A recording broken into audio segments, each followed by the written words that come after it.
बिरादरान इस्लाम, अल्हम्दुलिल्लाह हुज्जियत हदीस पर बात हो रही थी, क्योंकि बहुत सारे लोग हैं जो हदीस को नहीं मानते और ऐसे ऐसे एतराज़ात करते हैं जिनका कोई वजूद भी नहीं और कोई हकीकत भी नहीं। हालांकि अल्लाह तबारक व तआला ने अपने नबी पाक सल्लल्लाहु अलैहि वसल्लम को 4 चीज़ों का अता फरमाई।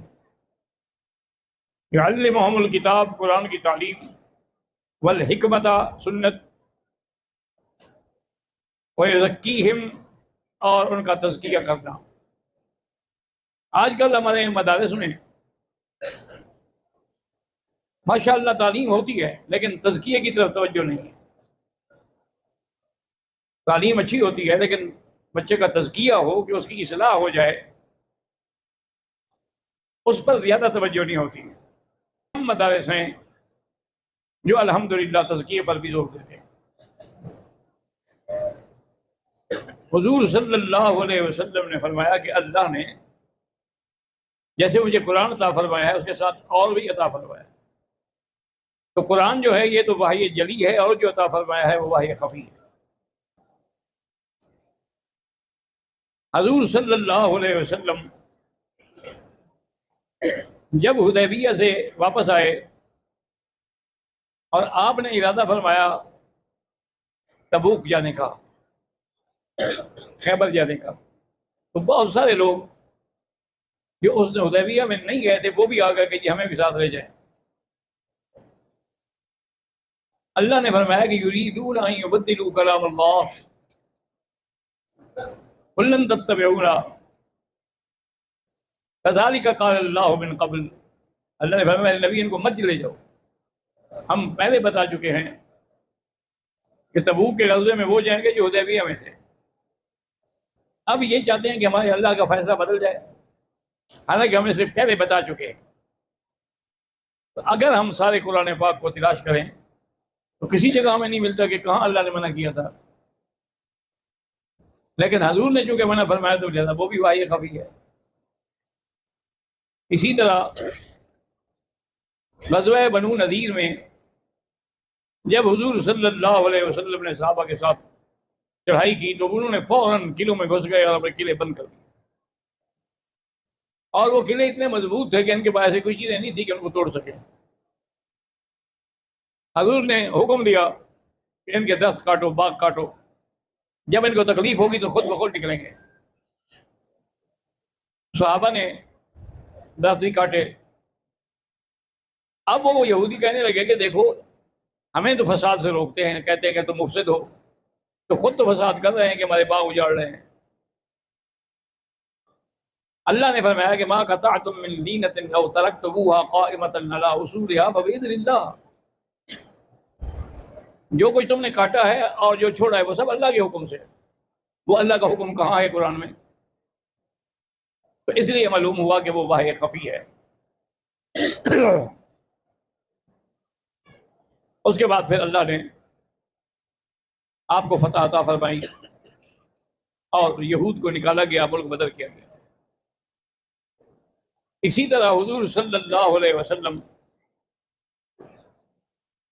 यहाँ भी इशारा फरमाया था कि अल्लाह के हुक्म से, लेकिन अल्लाह का हुक्म कहाँ है माँ सिवा हुजूर के? इसलिए माना ये हुआ कि ये भी वाही गैर मतलू है। वाही मतलू तो वो है ना जो कुरान है, जिसको वाही जली भी कहते हैं। अब बाज़ मुतज़िलीन एतराज़ करते हैं कि जी इतनी हदीसें कैसे हो गई कि हजरत इमाम बुखारी फरमाते हैं कि 2 लाख हदीस सही और 1 लाख हदीस सही मुझे याद है। इसी तरह इमाम हाकिम कहते हैं मुझे 7 लाख हदीस याद है। तो अब वो कहते हैं कि जी इतनी हदीसें, इसका मतलब है कि हजूर सोते भी नहीं थे, बोलते, नींद भी नहीं करते थे, बस बोलते रहते थे। ये उनकी जिहालत है। इतनी हदीसें इसलिए हो गई हैं कि उलमा ने उसकी हिफाजत की है और याद रखा है। सैयदना अबी हुरैरा रज़ियल्लाहु ताला अन्हु कहते हैं कि मैंने अर्ज़ किया कि हुज़ूर, मैं आपकी हदीसों से बड़ी मोहब्बत करता हूँ, याद भी करता हूँ, लेकिन इंसान हूँ, कोई लफ्ज़ भूल भी जाता है। आप मुझे दुआ करें कि मैं आपके से जो सुनूं वो कभी ना भूलूं। हजूर ने फरमाया, अबू हुरैरा अपनी चादर बिछाओ। कहते मैंने चादर बिछाई, हजूर पाक ने कुछ पढ़ा, पढ़ने के बाद उसमें से हाथों से इशारा किया कि मैंने इसमें डाल दिया है, और कहा आप इस चादर को लपेट के अपने सीने से लगा लो। मैंने वो चादर लपेट के सीने से लगा ली। वल्लाहि मा नसीतु शैअन बअदु, खुदा की कसम उसके बाद मैं कभी नहीं भूला। ये हजूर सल्लल्लाहु अलैहि वसल्लम उन्हें क्या पढ़ा था अब इसका कोई पता नहीं। पढ़ के चादर में यहाँ जो इशारे किए थे वो किस बात के थे, तो ये हजूर का ज़ाती इल्म है। तो इसलिए महज एतराज़ करना जो है, ये इंतहाई उन लोगों को ऐसे हाफजे मिले थे कि वो तो कुछ भूले ही नहीं। हजूर सल्लल्लाहु अलैहि वसल्लम जब वापस आए तो आपने उस जमाने के बादशाहों को खत लिखे। इसी तरह आपने कैसर को, किसरा को, रजाई सबको खतूत भेजे, अपनी मोहर लगाई, दस्तखत किए और कासदों के जरिए भेज दिए। अब उलमा ने तहकीक की है, वो कहते हैं कि वो 5 खतूत थे, उनकी कापियां जो है अभी बड़े बड़े जो म्यूजियम है उनमें मौजूद हैं। तो एक बुजुर्ग फरमाते हैं कि मैंने उनके फोटो लिए, फिर हदीस की किताब खोल के वो खत मिलाए तो एक लफ्ज का भी फर्क नहीं था।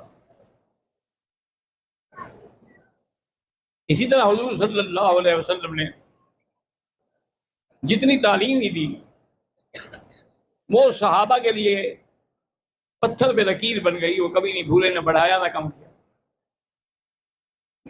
इसीलिए मेरे आका ने एक दिन इस सफा की पहाड़ी पे खड़े होके आपने सबको बुलाया, माशरा कुरैश। जब वो सारे आ गए तो आपने फरमाया कि इतना अरसे से मैं जो कुछ कह रहा हूँ, हाल वजदतमूनी सादिकन औ कादिबा, मुझे सच्चा पाया है या झूठा पाया है? उन्होंने कहा मा जर्रबना का इल्ला सादिकन, हजूर हमने हमेशा ही आपको सच्चा पाया। तो आपने फरमाया फिर जो मैं कहता हूँ उस पर अमल कर। तो आपने क्या उनको कहा था, ये हदीसों में है लेकिन कुरान में तो नहीं है। हजूर सल्लल्लाहु अलैहि वसल्लम ने मक्का में इस्लाम आने के बाद अल्लाह के पैगंबर को हुक्म दिया वो नमाज किबले की तरफ पढ़ते थे, बैतुल मक़दिस की तरफ। तो हजूर सल्लल्लाहु अलैहि वसल्लम मा बैन रुकनैन, हजर अस्वद और रुकन यमानी के दरमियान में खड़े होते थे, ताकि मस्जिद अक्सा की तरफ रुख करूं और ये काबा भी दरमियान में आ जाए, क्योंकि हजूर को मोहब्बत ही बिना इब्राहिम से। अल्लाह तबारक व तआला ने कुरान उतारा, क़द नरा तक़ल्लुब वजहिका फ़िस्समा फ़लनुवल्लियन्नका क़िबलतन तर्ज़ाहा। आपके आसमानों की तरफ देखने से और सर झुकाने से अल्लाह के आगे तो कुछ नहीं छुपता। हजूर कहते भी थे कि कहीं अल्लाह नाराज ना हो जाए कि ये काबा बदलना चाहता है। तो हमने आपकी वो दरख्वास्त सुन ली है और आपका वही महबूब काबा जो था उसकी तरफ आपको लौटने का हम हुक्म दे रहे हैं। तो अब देखें कि क़िबलतन तर्ज़ाहा फ़वल्लि वजहका शत्रल मस्जिदिल हराम। तो पहले जो मस्जिद अक्सा की तरफ नमाजें पढ़ी गई 17 महीने तकरीबन, मदीने में भी हजूर को बैतुल मक़दिस की तरफ नमाजें पढ़ने का हुक्म था, लेकिन उसके बाद फिर हुक्म हुआ तहवील क़िबला का। तो ये सारे अहकाम जो हैं कुरान की कौन सी आयत में हैं? साफ जाहिर है कि ये फरमान नबवी से समझे जाएंगे, हदीस से समझे जाएंगे। हजूर सल्लल्लाहु अलैहि वसल्लम की वो जो ऊती तो मिसलहु माअहू वाला फरमान है उसके मुताबिक समझे जाएंगे। हजूर सल्लल्लाहु अलैहि वसल्लम इसी तरह जितने दिन भी आप मदीना मुनव्वरा में रहे हैं, और आपने फरमाया था कि मदीना मुनव्वरा में मा बैन ईर व सौर अल हरम, ईर पहाड़ और सौर तक ये सारी हद जो है हरम की है। तो बाद हमारे इमाम अबू हनीफा फरमाते हैं कि यानी ताज़ीमन, वरना अल्लाह का हुक्म तो है नहीं इनको हरम बनाने का। अल्लाह का हुक्म जो है वो मक्के को हरम बनाने का, हरमन आमिन युजबा इलैहि। तो इसको मेरे नबी ने कह दिया, वो कहते हैं कि ताज़ीमन तो हरम समझो, लेकिन अहकाम वो नहीं चलेंगे जो मक्के के हरम में थे। और इसी तरह जैसे यहाँ पर एक नमाज का 1 लाख है, वहाँ 50,000 है, लेकिन फिर भी फर्क है। यहाँ तो पूरे हरम में भी पढ़ो तो 1 लाख मिलेगा, वहाँ सिर्फ मस्जिद नबी के अंदर पढ़ोगे तो 4,000 मिलेगा, उसके सहने में भी पढ़ो तो नहीं मिलेगा। अब उसको उन्होंने तौसीक करके मिला दिया है ताकि हरम का एक ही टुकड़ा समझा जाए कि आदमी की नमाजें जो है वो सवाब से तो महरूम न हो जाए। इसलिए मेरे अजीज, हत्ता कि अंग्रेज़ों ने भी किताबों में तकसीम किया है और तालीम अपनी तस्लीम किया है कि भाई ऐसी कोई कौम हमने नहीं देखी कि जिन्होंने 5 लाख रावियों के अहवाल जब्त किए हैं। इल्म अस्माउर रिजाल और जरह व तादील, ये 2 इल्म जो है उन्होंने कहा ये सिर्फ मुसलमानों के हैं और किसी के पास नहीं। कोई मजहब ऐसी फैसला पेश नहीं कर सकता जो मुसलमान कर सकते हैं कि उनके ज़र्रे ज़र्रे का हाल है, कहाँ पैदा हुए, क्या नाम है, क्या उनकी तालीम थी, क्या याद करते रहे। तो ये सारा शान जो है वो हुज्जियत हदीस पे दलालत करती है कि अल्लाह तबारक व तआला हमें और आपको हजूर का इत्तिबा नसीब करना। क्योंकि जैसे कि कुरान ने ये भी कहा है कि इत्तिबा करो, ये भी कहा है कि वही यासर रसूल फ़क़द दल्ल दलालन बईदा। इसी तरह फरमाया वही शाकिर रसूल मिन बाद मा तबय्यन लहुल हुदा वयत्तबि गैर सबीलिल मुमिनीन नुवल्लिही मा तवल्ला व नुस्लिही जहन्नम वसाअत मसीरा। अल्लाह ने फरमाया कि तुम अगर मोमिनों के सहाबा के तरीके पे नहीं चलोगे तो गोया कि गुमराह हो जाओगे। इसलिए हमेशा याद रखें कि अब हमारे लिए ये हुक्म है कि जैसे अल्लाह का फरमान, हजूर पाक की हदीस, अकवाल, अफ़आल और आपका किसी बात पे खामोश रहना, इसी तरह सहाबा के अकवाल, ये सब हमारे लिए हुज्जत है और हम सब पर अमल करते हैं।